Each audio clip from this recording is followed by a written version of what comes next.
and I need your help. I need your help to try to bring John home. Okay? There's some information that I want to give about John. John was last seen on December 31st around 11:30 a.m. In the 7,000 block of Highway 195. Johnathan is 4 years old. He has blonde hair, blue eyes. He is 4 foot tall. He weighs 50 pounds, and he goes by John. John was wearing a yellow Mickey Mouse shirt, black pants, Paw Patrol shoes, as you can look behind me on the screen. We have pictures for the community of John. We have pictures of the dog Buck, which is a lab mix retriever. We have pictures of the Paw Patrol shoes that was provided by his mother that he was wearing at the time he wandered off. It's just a few little things about John. He loves the outdoors. Him and his brother are very adventurous. I guess the best way to describe them is just boys being boys. You know, they just outdoors kids, all boys. But it's a, you know, John and his brother were out playing. John's brother said and identified the last place that he saw John and Buck. Now, we're very hopeful with the community support and that we have. I need the community to be out. I need you to be vigilant. Just because you may not necessarily be in this immediate area, I need everybody, and I mean everybody, in Walker County. Check your ring cameras, check your deer cameras, check your tree stands, check your deer houses, check your deer cameras. Look under your carports, your garages, your houses. John is 4 foot tall, so he's very small. He can get in tight places. If you got tunnels, caves on your property, get out and look and make sure that we're just not overlooking, and make sure that we're doing our due diligence to find this child. Now, I know that the father and the situation that's been going on that's secondary to me. My concern is finding and bringing home John. And this is just a plea as just your local sheriff, is to help us bring him home. You know, especially with him having a canine, it's very known that children that wander off in the woods with canine go a lot further than we anticipate or we think. There's been numerous stories over the years where kids have wandered off into the woods with their canine. And I'm very hopeful that with Buck, if Buck and John are still together, I'm very hopeful that they're together. I know we've experienced some cold nights, but I'm hoping that with Buck and John, if they're still together, that they're able to stay warm. But I just can't stress enough about just how important that it is that to get John home.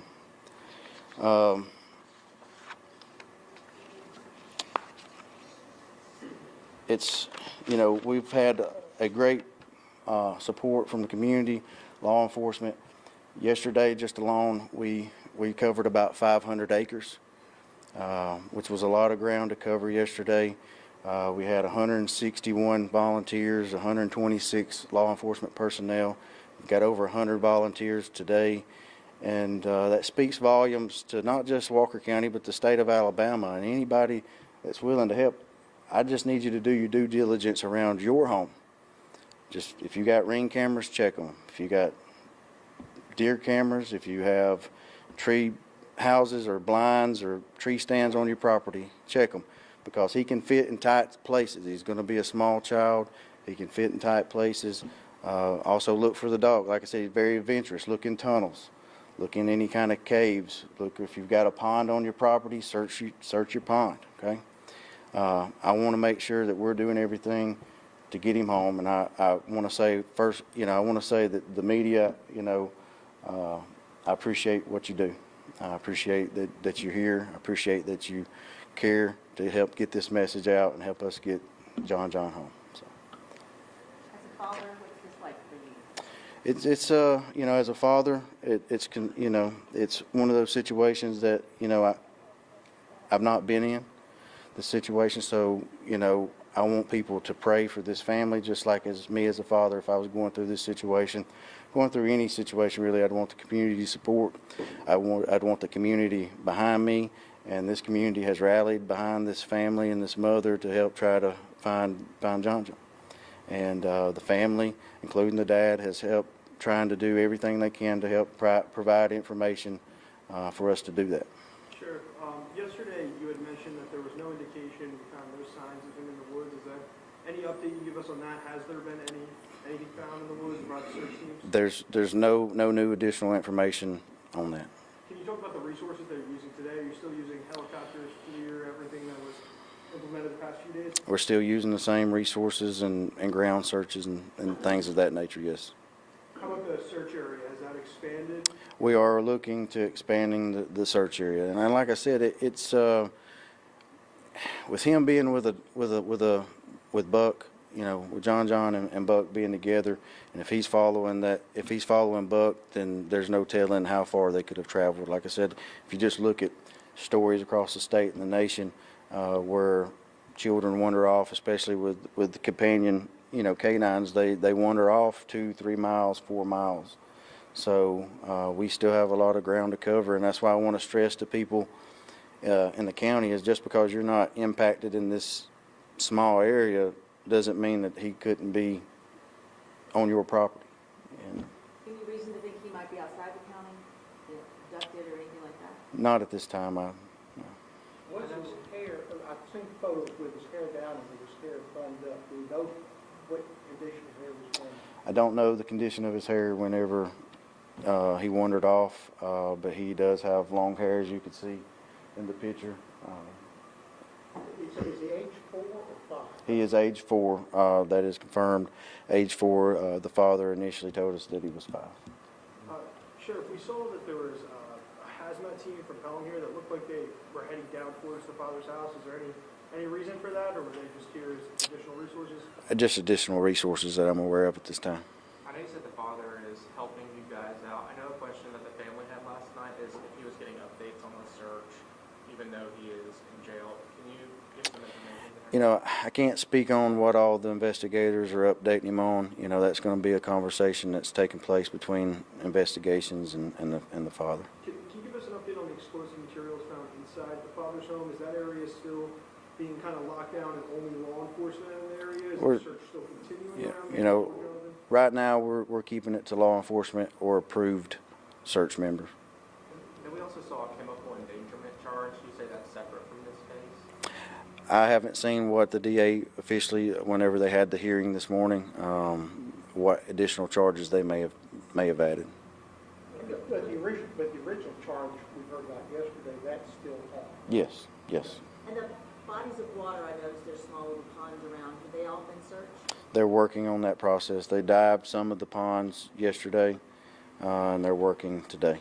And with the clothes he was wearing, long sleeves, sweatshirt kind of material, something that might keep him warm through the night, or short sleeves, do you know? I don't know how thick the material is that he was wearing. No, I do not.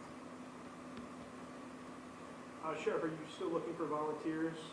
Yeah, like I said, I'm never going to turn away anybody that wants to help. But one of the things that to understand is that, you know, we're not sending just a random volunteer that comes in out here to create additional hazards. Okay, so we're putting people who have experience in search and rescue. We're assigning volunteers with those individuals.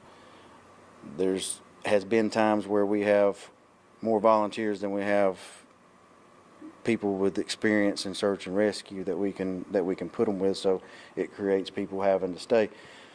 You know, we're keeping it to, you know, if people want to help in the kitchen, if they want to help provide food, if they want to help provide resources like that, you know, the doors are open. The doors are open for volunteers, but I can't promise you that you're just going to walk in here and we're going to hand you a vest, or you're going to get a vest and you're just going to go out to the woods. We may need you 5 hours from now. We may need you tomorrow. Like I said yesterday, you know, if this thing drags out days, I don't need people getting burnt out over time. We need people that are going to stay committed to this search until we bring John home. Sheriff, yesterday at your last news briefing of the night, you had mentioned that the the FBI was following up on additional leads. Can you tell us how involved is the FBI in this investigation, and have those leads that they were following, anything came from that? Yeah, I can't speak on what leads that they have at this time, but they are very involved, being very helpful, along with SBI, and we've got, agencies from all over the state of Alabama here helping today. How big is your search area today? You said 500 acres yesterday. How big are we today? I don't know until they get done of how much they're able to get in the search area. Have the dogs hit on any scents near the fence line that he crossed? Sir? Have the dogs hit on any scent where he allegedly crossed the fence line? Not that I'm aware of. So, but that's all the questions that I'm going to take. So, like I said, if we'll update you maybe later this afternoon if we get any more additional information. All right, thank you, guys. Sure.